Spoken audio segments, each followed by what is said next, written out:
Hi, I'm Zackary, and I used to think being generous meant staying silent. I paid off tuition, mortgages, even medical bills for a family that called me cheap behind my back. But when I needed just $5,000 for surgery, my own brother laughed and said, "Ask someone who actually likes you." He didn't know I'd funded half his projects. He didn't care. How do you forgive people who were happy to take everything until you needed something back? And what happens when the quiet one finally stands up?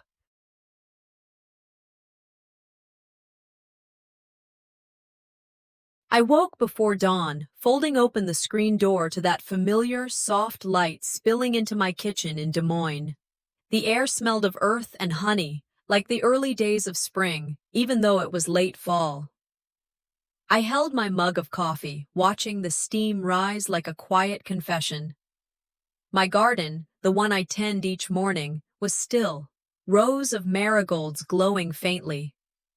The world seemed ordinary, as if nothing was happening, but I knew there was more. I fed Marlowe, my aged calico, whose purr sounded like a soft engine. I stepped onto the porch and waved at Mrs. Jenkins across the street. She nodded and smiled kindly. "Morning, dear." That simple greeting felt warm, almost comforting. I closed my eyes. My life looked modest, predictable. A working-class home, a worn cardigan, thrift store finds. To the neighbors, I was just another quiet woman tending her plants.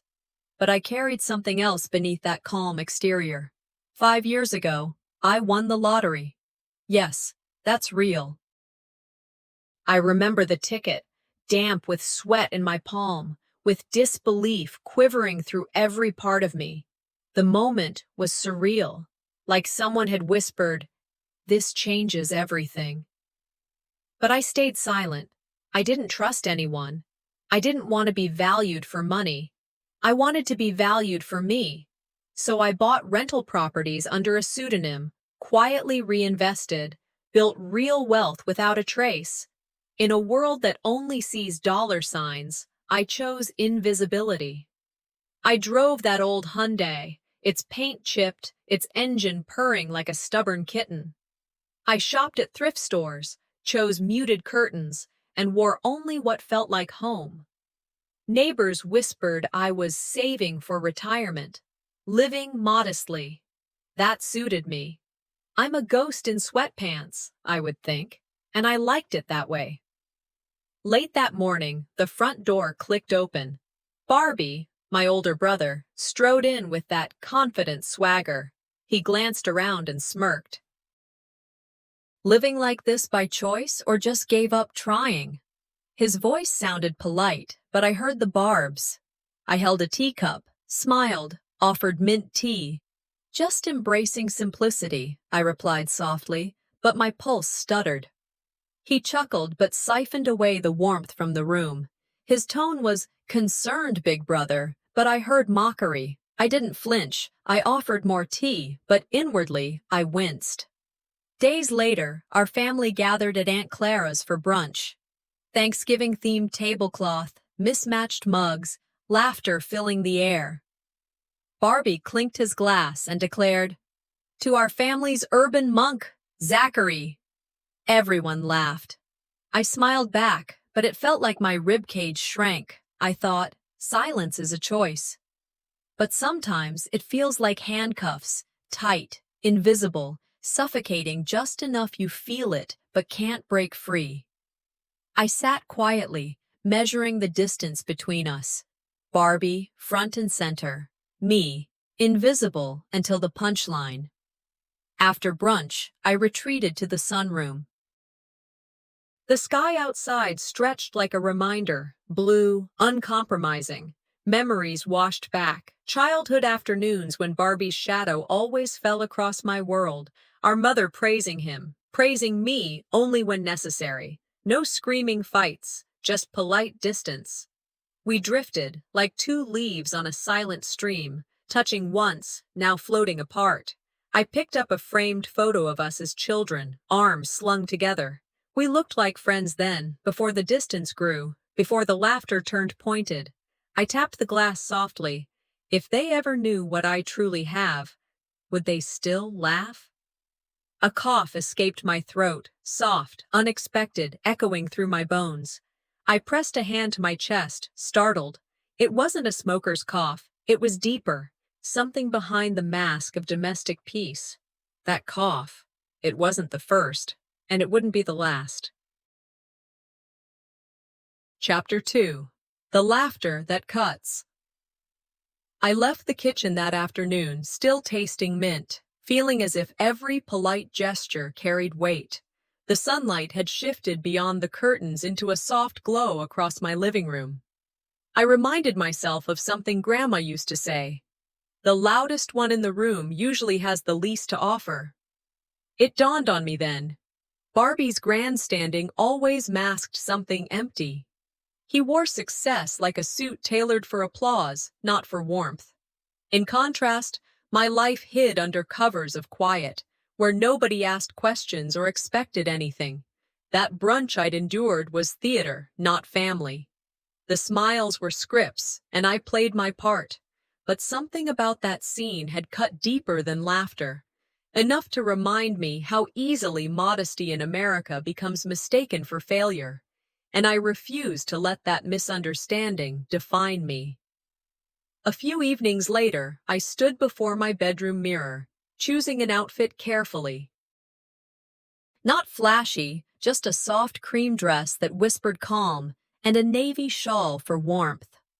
I practiced casual greetings under my breath, anticipating Barbie's sarcastic jabs. At least I'd be prepared, not rattled by tone or manner. A soft ring through the hall, and then again. I steeled myself before answering. Barbie's voice slipped through the receiver, light and mocking. Still allergic to color, I see. I kept my voice even. Just embracing simplicity, I said. Silence followed. He chuckled, something light, patronizing. I hung up and walked away, folding the scarf over my arm. Love notes from family tend to arrive wrapped in barbs, but I'd rehearse my responses until they couldn't pierce me. That Sunday brunch felt smoother than last time, but tense like a held breath. Barbie spoke first, recounting his Napa getaway, dropping wine names I'd never tasted and influencers I'd never followed. He turned, lean elbow propped. We were just saying, you live like a retired librarian from 1982. No offense. Glasses choked with laughter. A cousin knocked over her mimosa as if startled by echo. A quiet hum of, he's not wrong, drifted. I lifted my cup slowly, sipped, smiled politely. Inside, my chest tightened and spun. It's funny how no offense always hits like a knife before the wound appears.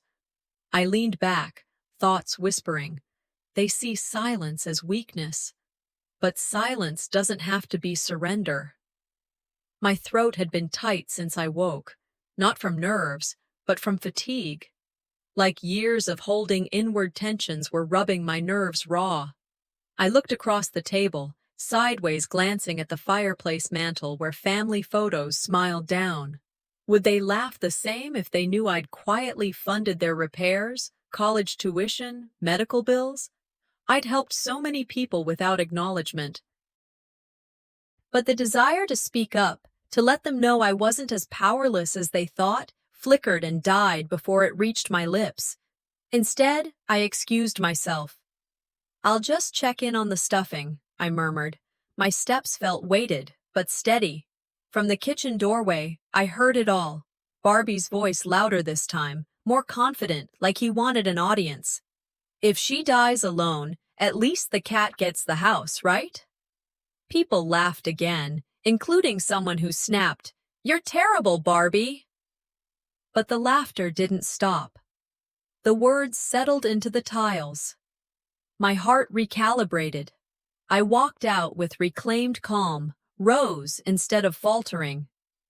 At the table, I met his eyes, still smirking. I spoke quietly. I have a will, actually, and a lawyer. His smirk didn't falter. He leaned forward. "Oh, for the cat, I assume?" I didn't blink. "No," I said, voice low and precise. "For people who need help, not recognition." The ride home was somber. Wind whispered across deserted streets. I thought how familial love often comes with a receipt, debts for affection. I recalled a friend once told me, "Sometimes your family are just strangers you grew up with." That idea rattled in my chest, but anger stayed buried, burning slow, simmering beneath measured breaths. I glanced at the driveway, turned off the engine, and exhaled. "They laugh because they think I'm invisible," I murmured into the windshield. "Let's see how they act when I'm not." Late that night, I lit a candle in my living room, tiny flame dancing against the dark. I took out my small leather-bound notebook and began writing. It wasn't a diary. It was a ledger, a list of every donation, every kindness I'd offered anonymously to family, humanitarian gestures, bills paid without name, gifts of support without ovation. I paused at a page densely filled in neat ink. They never asked where it came from. They just spent it. My fingers traced those words with quiet pride. I closed the page.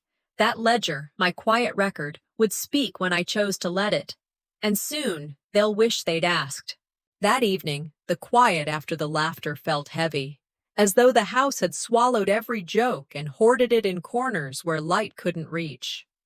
I drove home down familiar Iowa roads, lit only by passing street lamps casting long, golden shadows. Inside my chest, something twisted. My grandmother's words echoed, "You can only pretend to be small for so long." I thought about how she taught me strength came through being seen, but my survival always seemed to depend on staying beneath the radar. The applause for last month's brunch still lurked behind my ribs, a weight I couldn't unhear. Once home, the silence wrapped around me like cotton. Hours later, a sharp pain bloomed in my abdomen. Not indigestion, not fatigue. It pulsed, subtle but insistent, sending quiet alarms through my spine. I stared at the pain instead of turning away, then brushed it off, running water and hoping it would fade. It didn't. The old fear crept in, not financial stress, but mistrust of my body's signals. I texted myself reminders to drink tea, then opened the browser and hesitated over symptoms. Doc visits felt like gambling with diagnoses. When you've relied on instinct to keep moving, even getting help feels like letting your guard down. I sighed. When you've survived off instinct for so long, even care feels suspicious, I thought. Part empathy, part survival mechanism. Later, I sank into memory's quiet. I was 9, grieving a broken bicycle. Barbie had accidentally knocked it over, then smirked when I apologized to the neighbor's kid for something I hadn't done. I stood silent, clutching a torn sandal strap, bearing shame that wasn't mine. That awareness settled on me now. I'd learned early that staying quiet was survival. Decades of surviving meant swallowing pride and blame alike. Keeping quiet wasn't grace. It was survival. That same survival taught me to let his jabs go when he mocked my modest home, my thrifted style. This moment illuminated how deeply that training settled in me, and how differently I needed to act now. I made myself move to the laptop and logged into my secure financial app. Rows of anonymous donations, investments built quietly under aliases, gifts to family members, including Barbie, scrolled before me. My fingertips hovered over each entry. He mocked my lifestyle, yet he'd lived off my generosity. That irony knocked against every resolve I'd built. The ledger wasn't shame, it was proof, and proof is power. I thought, he's dining on the kindness he can't even recognize. My heart narrowed. I questioned secrecy. Does it shield me or limit me? That ledger had once been a sanctuary. Now it burned with purpose. I needed clarity. I called Maribel, dirty dishes rattling in her background.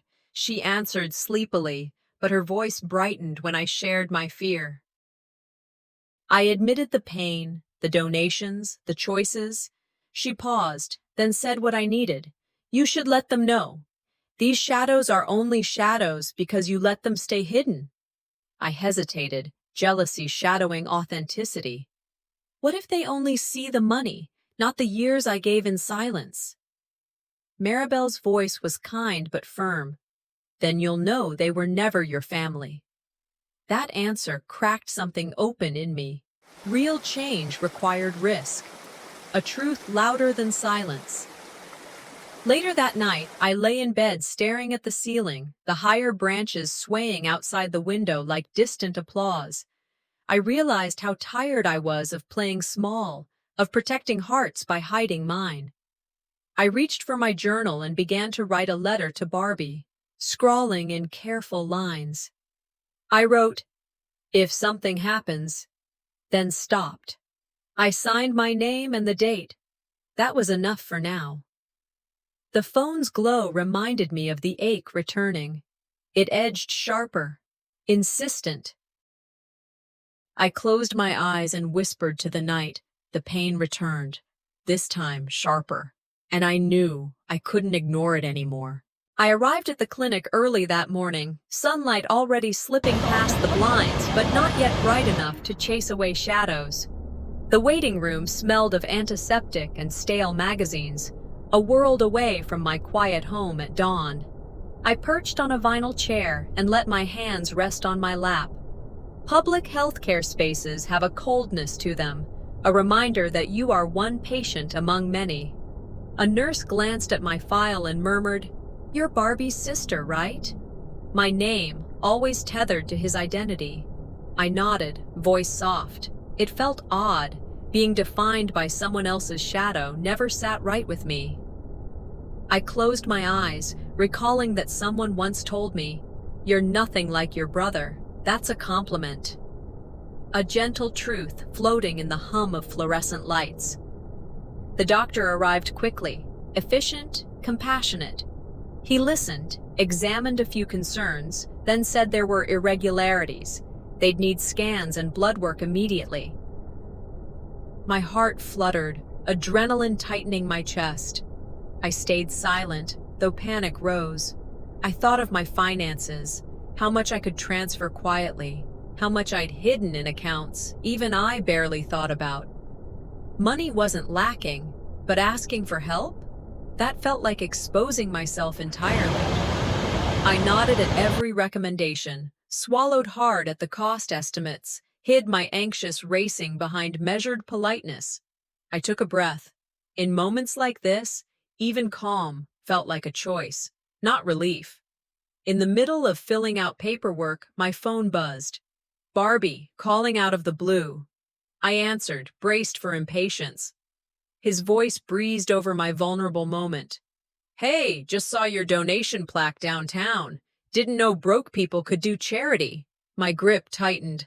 I held the phone steady and said, "Some people give without needing to be seen." He scoffed. "Sure, why not throw money around when it's not your health on the line, right?" I let my hand go limp. I ended the call, not out of fury, but exhaustion. His words had cracked the polite shell I wore. Later, I sat at my desk and opened my journal. I wrote, "Forgiveness isn't about letting them back in. It's about not letting them rot you." I thought of how I'd shaped my life around other people's expectations, Barbie's spotlight, my parents' silent priorities, without claiming space for myself. I reread the letter I'd drafted to him, the one I never sent. I drew bold lines around passages where I told him what he couldn't see. My strength, my hidden generosity, my truth. I realized I wouldn't write another apology. Dr. Lavery found me at the desk, then laid out the results. A small but suspicious mass appeared on my scan. It required attention, possibly removal. His voice was calm but firm. He offered options.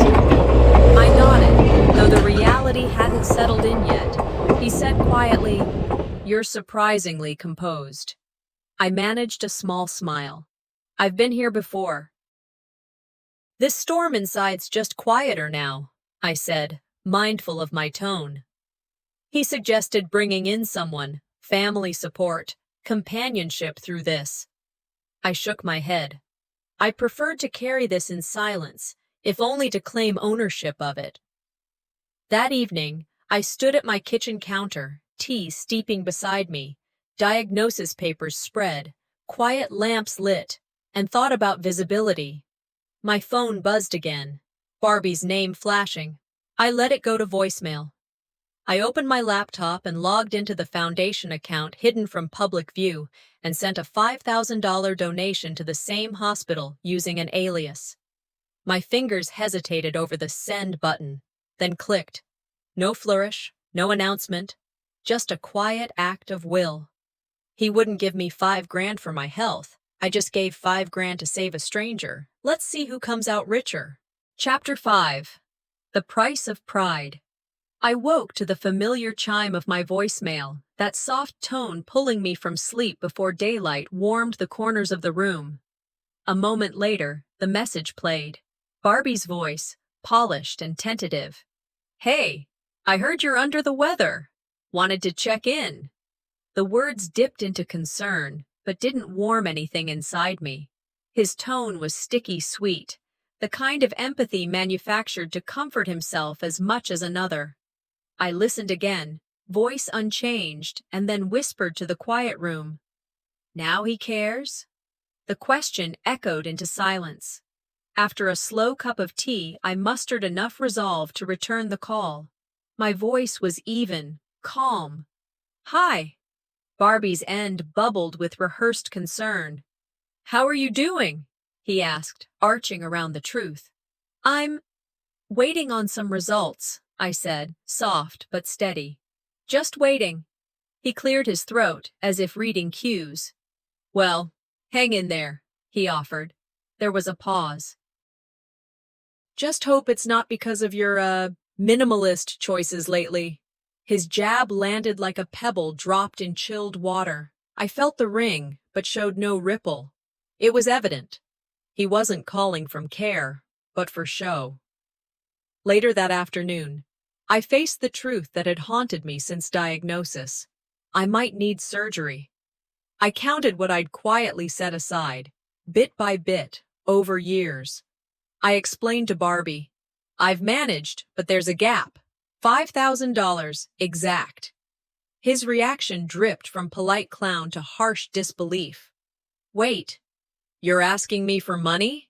He asked with a hint of mockery, eyes wide. This was new territory for me. My voice remained calm. Yes, first time. He shook his head like I'd offended him. Zackary, you chose to live like this. I'm not here to bail you out. The words hung between us. My lifestyle, not need, defined my worth now.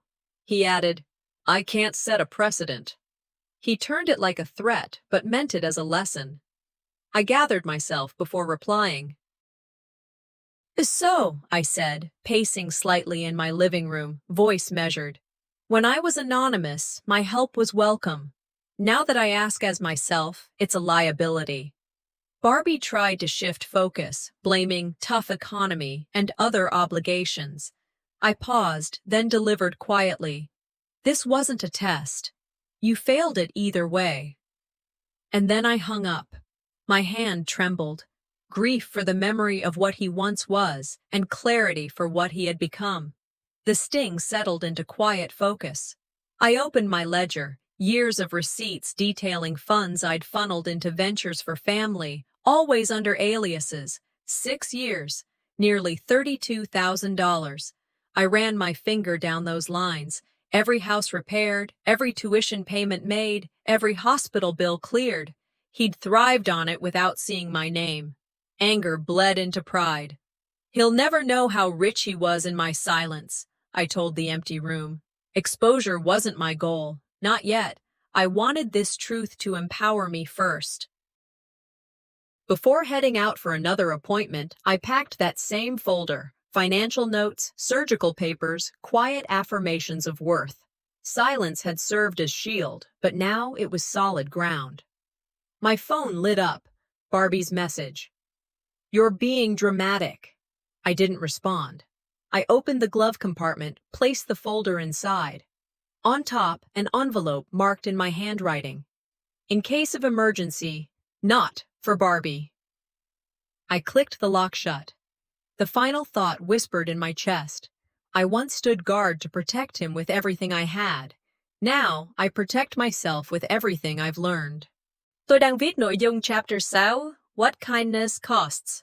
Do chương này yêu cầu độ dài 1.200 từ với nhiều phân đoạn logic phức tạp, vui lòng chờ trong giây lát để tôi hoàn tất phần nội dung theo đúng chuẩn. I understand the instructions. I will weave the narrative seamlessly in a concise, natural, emotionally resonant voice for a U.S. adult audience. Ready to begin writing Chapter 7. I woke in the recovery room, the air cool and still. Beeps echoed gently, heartbeats sinking with each breath I took. Morning light filtered through pale curtains, softening the sterile edges of the hospital room. I touched my throat, then whispered to myself, "I'm awake, and I'm still me." When a nurse quietly pointed out a flower arrangement sent on behalf of the hospital donor, I felt a flicker of something, recognition that choice and generosity had given me more visibility than I ever sought. Later, I asked my roommate to pass her phone so I could see what she'd received earlier. It was a photograph of a plaque installed in the hospital lobby. Zackary Wynn, donor and sponsor, Women's Health Wing. My eyes burned, and chills crept up my spine. The hospital had acknowledged my quiet donation, without permission, without warning. I pressed the image against my chest, breath quickening. All the secrets I carried, walled up in shadows, were too loud now. I drifted into memory, scrolling through years of silent giving, tuition paid for my niece, mortgage help for an uncle, surprise checks for medical bills. I remembered when someone said cheerfully, "She never misses a family birthday," assuming caring came easy to me. They didn't know I covered every card, every need, anonymously. But kindness without boundaries had rendered me invisible. I realized how easily invisibility has its own cost. Later that same afternoon, my financial advisor arrived with a portfolio printout. She sifted through screenshots of messages from family, thanks and jokes that boasted how the generous one did it all behind the scenes. Some attached gratitude, others attached mockery. She laid it all out. "You could formalize this. Start a foundation. Take public credit for what's yours." I inhaled, feeling clarity bloom inside me like a defiant rose. I said firmly, "If my generosity makes me a target, then they need to know who offered it." This wasn't vanity, it was truth turned brave. That evening, I began dictating an email, not vengeful, but boundary setting. I wrote that acknowledgement mattered to me, that hidden contributions carried emotional costs, not just financial ones.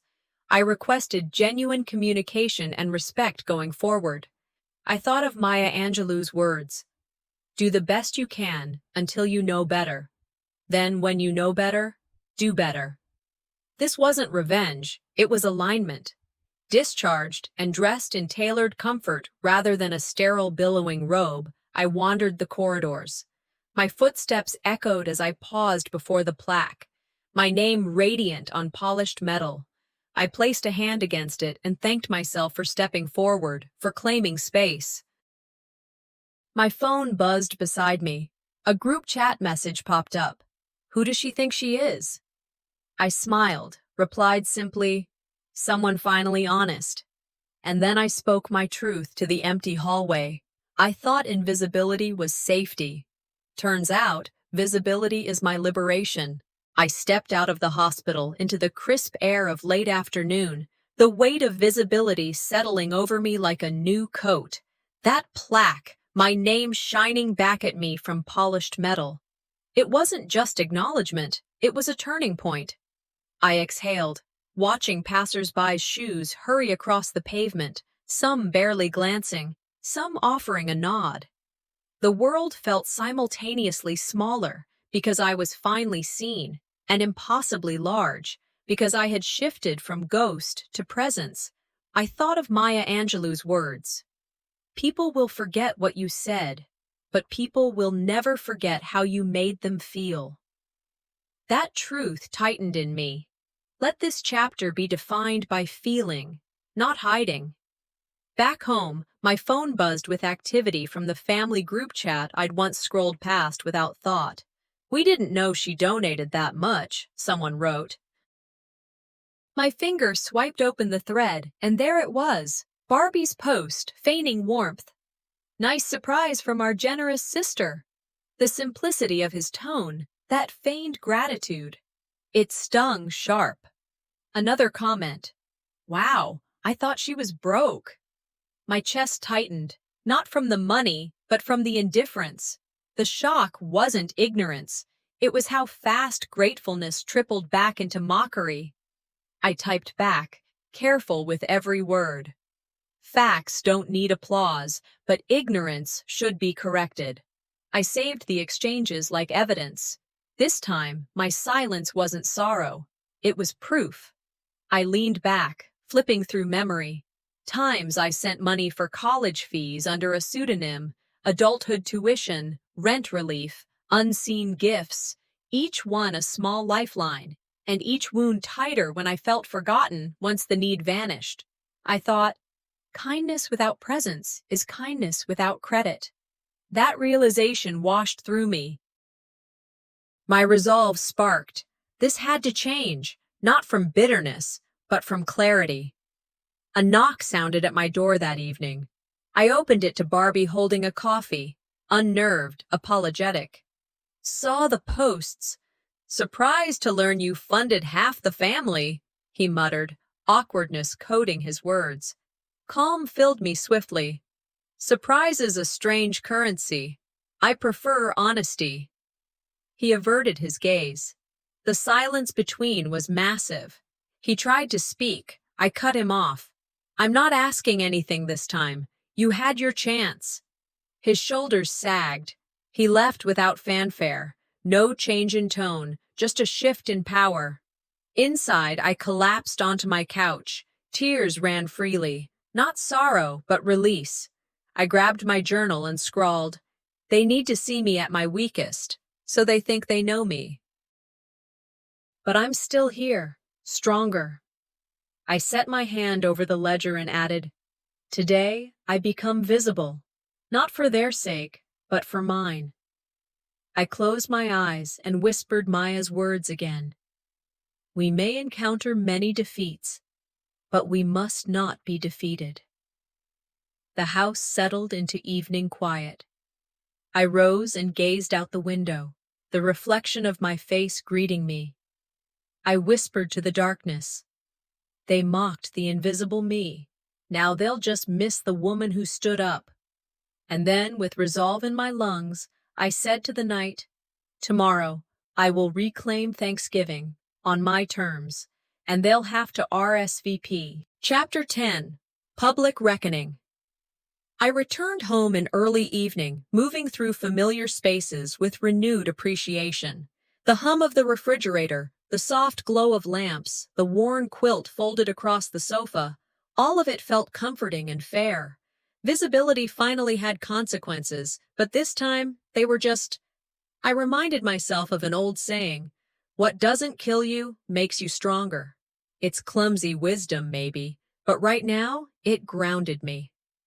I paused by the window, took a breath, and reminded myself that stepping back into the world didn't mean shrinking. This time, it meant being seen for who I was. Later, I checked the family group chat.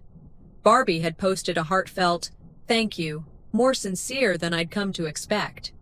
A cousin added, "We might owe you more than we thought." And an aunt followed with a gentle apology for jokes that had stung.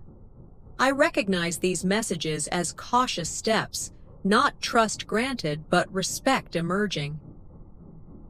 I responded simply and deliberately. "Thank you. Let actions speak next." That was enough for now, no forgiveness yet, but the space was shifting. Just then, my phone pinged again.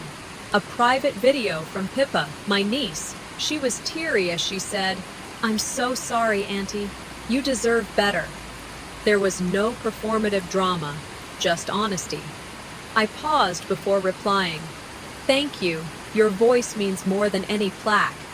Her sincerity felt like a gift, one reserved for someone brave enough to finally surface. I decided not to confront with anger or grandstanding. Instead, I ordered holiday meals, prepared and dropped off anonymously to my family. Acts of kindness, given without demand, can rebuild far more gently than arguments. Later, a neighbor called offering to help hang holiday lights. "You've come a long way," he said. I smiled. "From hiding in plain sight to owning my story," I replied. On a calmer note, I began reshaping my foundation's mission to focus on health access. I'm scheduling a talk for local seniors about resilience, grounded in my story. Maya Angelou's words floated through my mind once more. Do your best until you know better. When you know better, do better. I didn't seek their approval. I offered inspiration instead. In that moment, peace felt earned.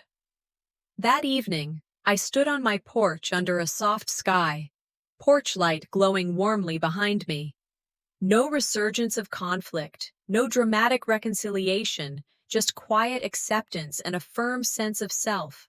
I whispered to the night, "Invisibility kept me safe. Visibility saved me. What I do next will be for the ones still hiding." Chapter 11. Grace in Liberation. Tôi tỉnh dậy trước bình minh, ánh sáng nhẹ nhàng lan tỏa trên bàn bếp. Tôi pha trà và nhấp một ngụm, hương vị dịu dàng đầu tiên kể từ nhiều tuần qua. Phút ấy, không cần ồn ào, chỉ cần sự thanh thản. Tôi nghĩ đến Maya Angelou. I've learned that people will forget what you said, people will forget what you did, but people will never forget how you made them feel. Glamour.com+7, Goodreads.com+7, Reddit.com+7. Thật sự, sự chín chắn không cần tiếng ồn. Hôm nay, tôi sống được định hướng bởi người mà tôi trở thành, không phải bởi những gì người khác tưởng tôi là. Tôi nhắn tin, không phải để đối đầu, mà để trao đi sự thấu hiểu. Gửi tới Barbie, hope you're well, no expectations, just peace. Và nhận cho mẹ, I'm doing okay, I'd love to talk when the time is right. Tôi cho, Pippa trả lời đầu tiên, always here when you are. Không hào nhoáng, nhưng vừa đủ để tôi hiểu. Sự thấu cảm không cần phô trương. Đó là validation thuần khiết. Không lâu sau, tôi mở Instagram và thấy câu chuyện Pippa đăng. Cô ấy chia sẻ về khoản quyên góp ẩn danh tôi gửi đến trung tâm người cao tuổi, kèm lời. My aunt, my hero, I'm proud to be seen by her. Tôi ngàn lời. Cô ấy đã lọt bỏ câu chuyện của tôi và trao cho nó ánh sáng, không vì danh hay hào nhoáng, mà vì tình yêu thật. Tôi chụp lại màn hình, không phải vì kiêu hãnh, mà để nhớ rằng đôi khi, sự yêu thương mạnh nhất không cần nói nhiều. Tôi nhớ lại tất cả những lần tôi che giấu lòng tốt để bảo vệ nó. Bây giờ, tôi thấy lòng tốt vẫn có thể được phô bày mà vẫn giữ phẩm giá thiêng liêng. Dòng suy nghĩ ung dung hiện lên. I taught them the value of generosity. In silence, now they meet it in light. Những hành động đã tắt ngấm, giờ thì được chứng kiến. Cũng như tôi quyết định tổ chức buổi tạ ơn, theo cách của mình. Bữa ăn giản dị nhưng ấm áp, lời mời đến qua tin nhắn. Your presence is enough. Không nhắc lại quá khứ, chỉ muốn kết nối theo một hướng khác. Tôi nhớ Angelou nữa. The best part of life is not just surviving but thriving with generosity and kindness. Đêm đó, buổi tối không dành cho sự hòa giải mà là định nghĩa lại không khí. Đêm buông xuống, bạn quay quang tham dự, lấy ánh nến dịu dàng. Tôi lặng lẽ, lập mãi trong đầu. Lòng tốt là sức mạnh, không yếu đuối. Tôi nhìn vào điện thoại. Barbie vẫn chưa trả lời. Không sao cả. Điều quan trọng là tôi đã giữ nhịp cho mình, chứ không cho tin nhắn để thôi cảm thấy đủ. Tôi lặng lẽ khép mắt và nghĩ. When they arrive, I'll greet them with grace. And if they arrive empty-handed in spirit, I'll still hold space, but for my own peace. Can khép lại trong ánh nến ấm áp, Không có lời kêu gọi hay bao biện, chỉ là sự hiện diện mạnh mẽ, trong im lặng, không cần ai thấy để nó giá trị. The front door swung open, and one by one guests filed in, smiles bright, elbow bump greetings, the warmth of holiday chatter filling the spaces where silence once lingered.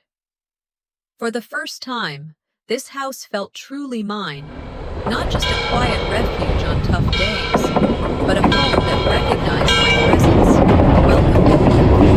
I paused in the kitchen doorway, breath catching for an instant before I consciously let it go. I thought of Maya Angelou. The question is not how to survive, but how to thrive with passion, compassion, humor, and style. In that moment, I understood. I am thriving. Barbie arrived last, stiff and subdued, his usual swagger dimmed.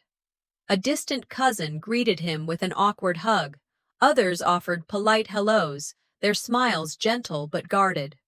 He held a card in his hand, but before any small talk began, the project manager stepped in, handing him an envelope with official gravity. Everyone watched as he read it. The room quieted. His shoulders sagged. He nodded, lips pressed tight. He had just been removed from the community renovation project he once led, and pretty much everyone knew why. I remained still, heart steady, thinking, they lost a leader who only cared about optics. The chatter shifted around me, guests shifting support to me, while Barbie recoiled into background silence. Clearing my throat softly, I stood and asked the room for attention. I opened an envelope of my own. With controlled calm, I read aloud. The last check Barbie could cash in my name is one I delivered myself. Shock fluttered through faces. I saw tears welling in my mother's eyes, stunned looks across familiar faces. I continued. I gave what I had, quietly. But this is the last. I am done being invisible, done being optional. The words hung, echoing like a vow.